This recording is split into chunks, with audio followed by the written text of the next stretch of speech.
L'univers de Toharu ou de Raildex est un grand univers de par le nombre de nouvelles, de mangas, d'animés et autres produits dérivés qui viennent enrichir encore plus la mythologie de cette immense franchise. Mais malgré ça, pour toute personne non initiée, il est peut-être difficile de savoir par où commencer pour rentrer dedans. L'animé étant divisé en 3 séries distinctes avec Magical Index pour série principale, suivant globalement le schéma narratif des light novels et Scientific Reigen ainsi que Scientific Accelerator venant enrichir encore plus la complexité de l'œuvre. Ainsi, toi qui ne sais pas par où commencer, que faire? Déjà, pour une meilleure compréhension de l'univers, je pense qu'il est toujours mieux de suivre la série de façon chronologique. Au risque d'être rapidement perdu dans les histoires de chronologie, et pour être sûr de comprendre quand s'est passé quoi, je conseille de suivre l'animé ainsi.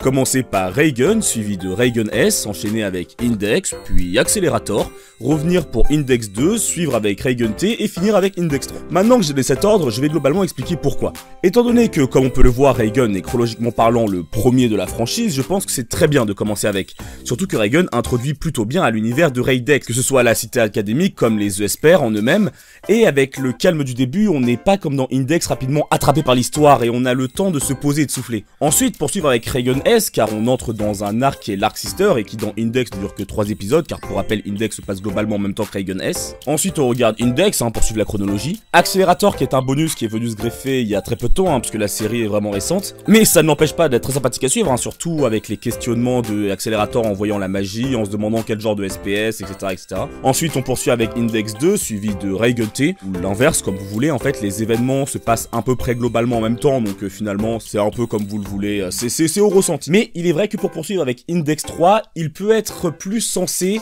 de faire d'abord Reigen T, puis Index 2 et Index 3, car le problème d'Index 3 est que c'est assez rapide, c'est assez rushé disons, et vu que ça fait référence à beaucoup d'événements qui se sont passés dans Index 2, si vous n'avez pas en mémoire ce qui s'est passé dans Index 2, vous risquez d'être rapidement perdu. Le problème est qu'ils ont voulu inclure en fait la fin des light novels, donc soit autant que dans Index et Index 2, mais en une série, du coup forcément ça a été un peu rushé. Mais bon, toujours finir sur Index 3, car c'est ce qui offre une ouverture aux éventuelles prochaines saisons de Index, à savoir Index Nouveau Testament. Alors le problème que je trouve avec l'ordre donné, c'est que pour la plupart, passer de Reigen S à Index est déstabilisant, car on retourne sur des graphismes, dignes des premières saisons de Reigen, il y a un rythme unique à Index. Aussi pour ceux qui sont plutôt dans l'idée de comprendre complètement l'univers et être sûr de bien suivre les subtilités de la timeline, je vous conseille de faire comme j'ai fait en fait, c'est-à-dire de suivre littéralement chronologiquement les événements. En soi, cela ne changera pas grand chose à l'ordre que je vous ai donné précédemment, justement en fait vous alternerez juste entre les épisodes et distinguerez mieux les points de vue durant les moments. Mais si vous ne voulez pas vous prendre la tête, vous pouvez juste suivre l'ordre que je vous ai donné. D'ailleurs cet ordre je l'ai remis en description pour pas que vous ayez à re-regarder la vidéo pour le récupérer. Mais je pense que c'est un ordre qui est préférable à par exemple d'abord commencer à Index. Le problème de d'abord commencer à Index, c'est que déjà nous n'avons pas toute l'attention de l'Arc Sister qu'il y a dans Reigen S, qui est très bien installé.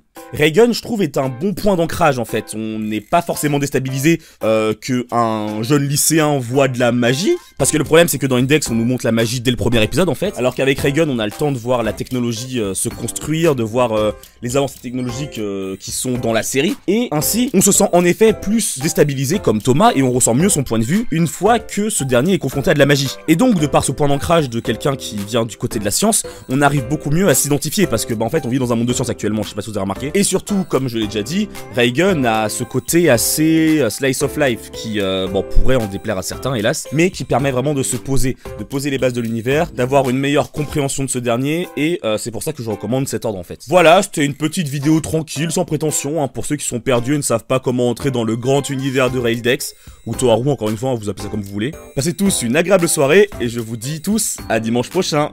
Ciao.